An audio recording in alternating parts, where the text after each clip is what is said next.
There's another new phone na naman na budget lumabas from Honor. And today we're going to talk about the all-new na Honor X7e.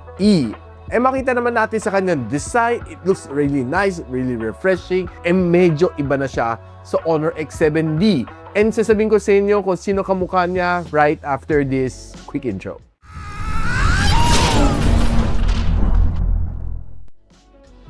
Like sinabi ko kanina sa intro, merong kamukha itong phone na ito.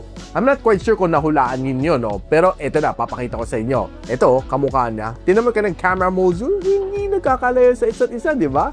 And this is the iPhone 17 base variant. Talaga itong mga Android smartphone manufacturer, talagang hilig-hilig nila kopyahin ng mga itsura ng mga iPhones out there. And this is no exception. But of course, we're not here to compare this phone to a iPhone 17 base variant. I-unbox na natin siya as it is. So, kita natin ang ganda ng kanyang packaging. I love all of the packaging ng Honor. Ang ganda kanyang print dito sa harap. At like mga ibang other phones, sobrang simple lang, plain lang, walang kalasa-lasa. And nakasulat sa gilid, Honor X7e. Now, mind you, hindi pa sobrang matagal si Honor X7d. Tama ako, it was released last October of 2025. Roughly mga 10 months lang ang paligitan nila, hindi pa pinaabot ng 1 year. So pagbukas natin na box, you'll see itong phone mismo, naka-plastic. Ganito lang siya. You know naman pag budget phone, hindi na nila masyado binibigyan ng effort. So we also have this one. Meron tayo SIM ejector tool. And pagbukas natin inside, we have our quick start guide. And of course, meron siyang jelly case na kasama. Clear na clear, kanang jelly case, looks nice, malambot.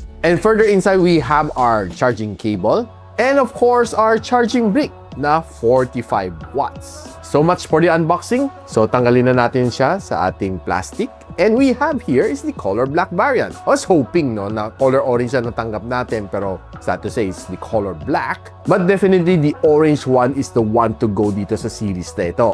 Ang ganda lang naman dito sa black color is that gold yung kanyang ring, which looks more sophisticated. Pero out of the two colors, pag ako pagpipiliin mo, I would get the orange color, definitely. So before we proceed sa kanyang design, ang Honor X7e na may 6 gigs of RAM and 128 gigs of storage would have a starting price of 14,999. Pero teka. Alam ko, sasabihin nyo, mahal ng presyo na yan. For a limited time, I'm not quite sure until when, sinabi sa akin ng Honor, this phone would be on sale for 9,999, which is exactly the same price na unang labas ni Honor X7d. So, pretty much good news para sa inyo? Well, I think so.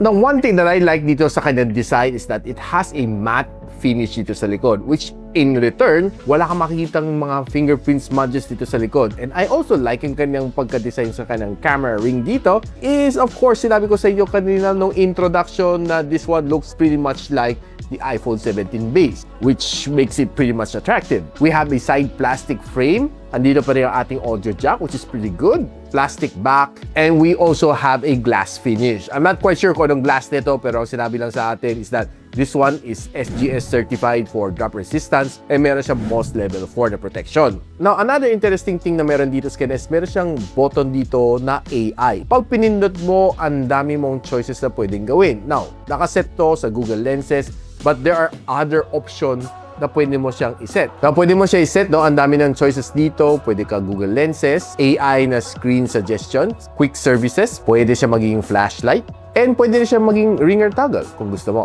So, pinalit ko sa ringer toggle. So, pag pindot ko, magiging silent siya or pwede siya maging ring. Depende sa gusto mo. Now, it really comes in handy. Pwede mo i-set sa ChatGPT kung gusto mo. Depende na yan sa pangangailangan mo on your day-to-day usage. And one thing na napansin ko, hindi sobrang nipis sa kanyang bezel and medyo makapal din ang kanyang sheet. Now, if you want the full complete spec sheet na itong Honor X7e, share ko sa inyo.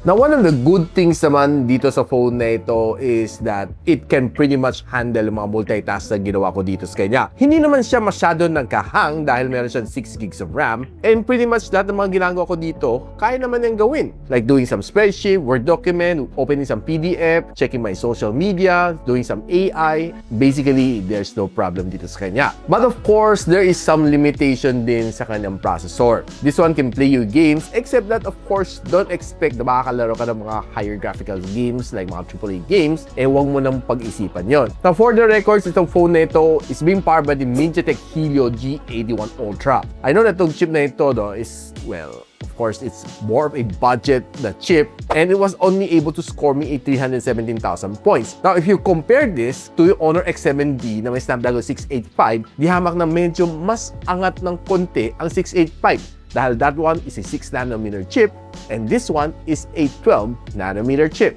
So there's a little bit step back dahil sa price increase ng mga RAMs and mga chip and shortages ng mga smartphone manufacturers ngayon. To know more about the mga shortages na to, I have fully explained it kay Gadget Sidekick Beyond Reviews. You can check that channel para maintindihan ninyo kung bakit nagtataasan ng presyo ng mga phones despite paatras ang mga chips and mga processors na nilalagay sa mga smartphones ngayon. And we want to see all of the other benchmark na ginawa natin dito sa phone na ito. Ito, share ko muna sa inyo.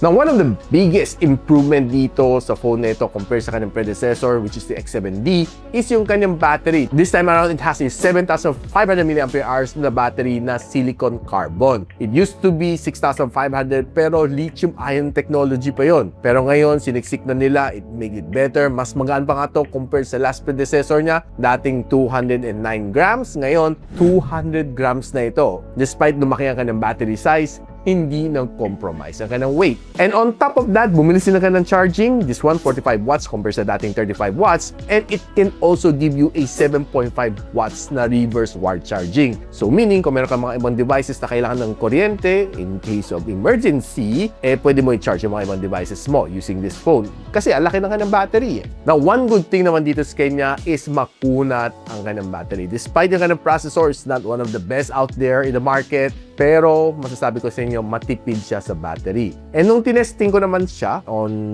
day-to-day usage, halos 2 linggo na sa akin tong phone na ito, and I can say, it can at least give you 2 days of usage na walang charging. Ano maginawa ko dito sa phone na ito? I use this with my daily driver, pang social media. Most of the time, ginagamit ko pa kasi pang tether, so naka-mobile data tayo. And on some occasion, doing some video recording and doing some video chatting dito sa phone na ito. Hindi lang siguro nag-gaming, no? Kasi alam ko naman, itong phone na ito is not really fit for gaming.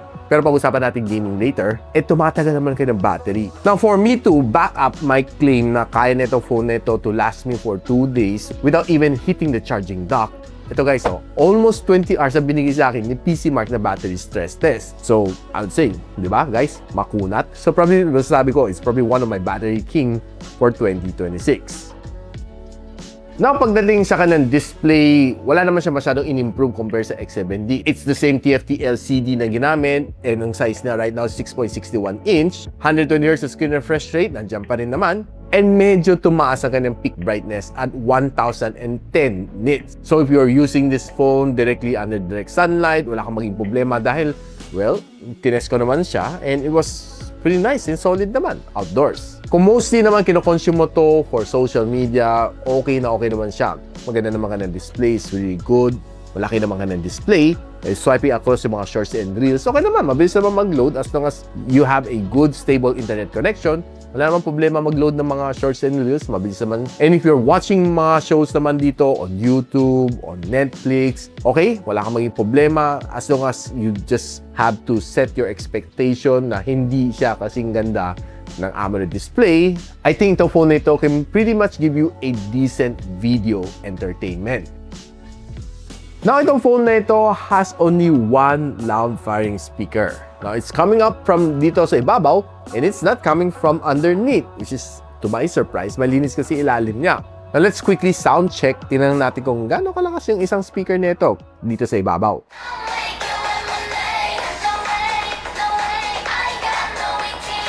Well, honestly, okay lang naman kanyang sounds. I would say na siguro nasa somewhere na sa average. I wouldn't say na it's above average kasi tama lang. Hindi naman siya ganong kalakas. Pero surprisingly, hindi rin siya ganong kahina. So meaning if you're trying to play some sounds dito on this phone using yung kanyang loudspeaker, I think pwedeng pagtiyagaan.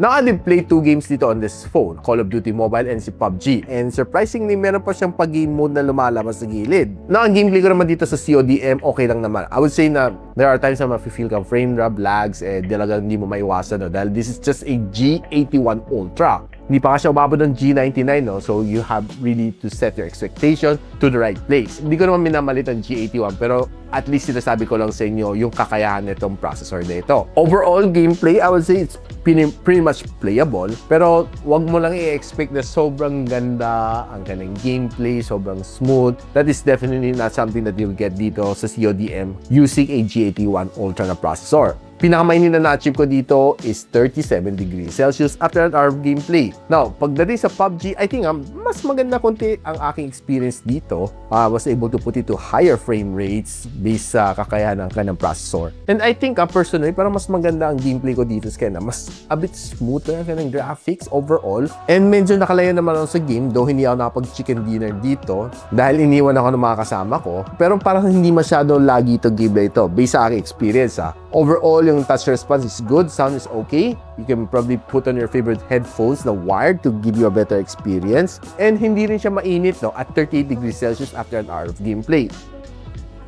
Now, let's quickly talk about yung kanyang camera. It has a 50MP na main camera sensor, can shoot you up to 1080p and 30fps. And ang kanyang harap is a 5MP na shooter, which can shoot you up to 1080p and 30fps. So yung kanyang camera took a little hit as well. Dating 1080p yung kanyang likod and 8MP yung kanyang harap. Makita mo medyo bumaba din ang specification ng kanyang camera.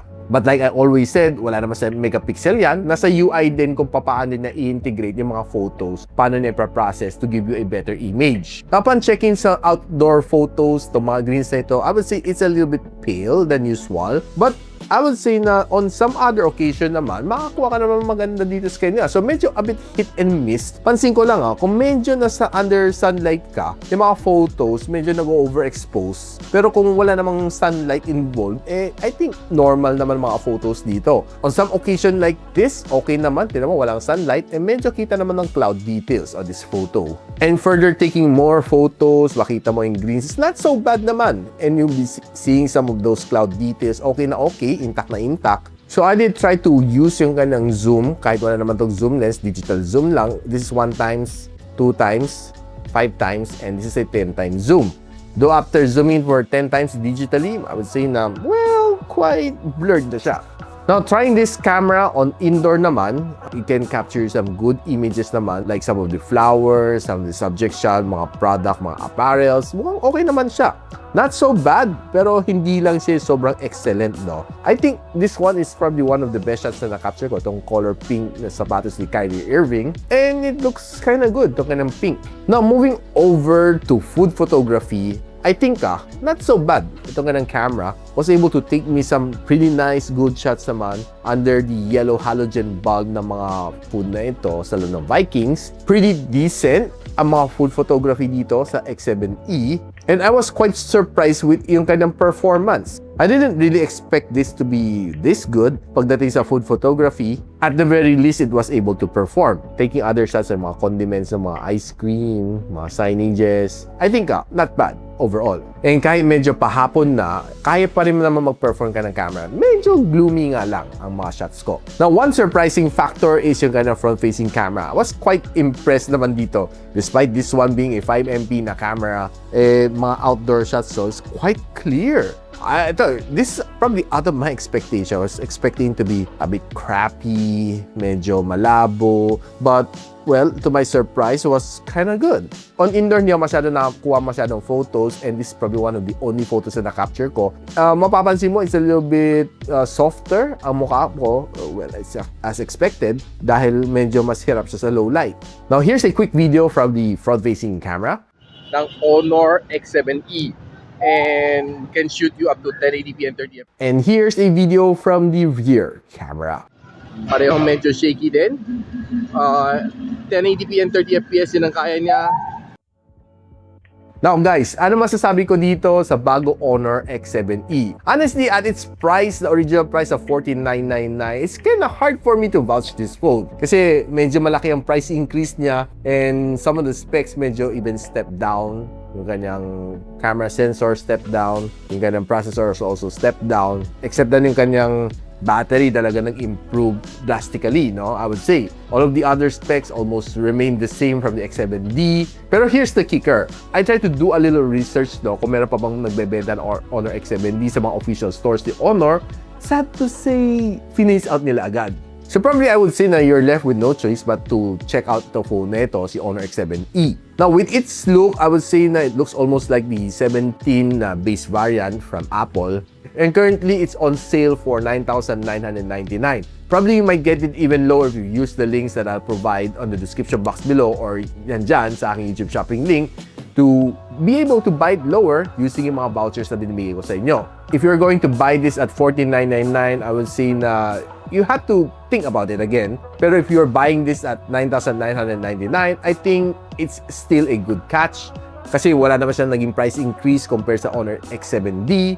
But just a few downgrades and a few upgrades. Kaya guys, gusto ko malaman kung are you willing to purchase the phone na ito, si Honor X7e. Let me know in the comments. And of course guys, kung meron naman kayo natutunan, don't forget to share this video sa mga friends nyo na naghahanap ng phone just like the Honor X7e. And of course, ina-encourage ko rin kayo mag-like, subscribe dito sa aking channel so you don't miss out mga videos na nilalabas ko dito sa aking channel. So paano guys, hanggang dito muna ako. I'll see you on my next one.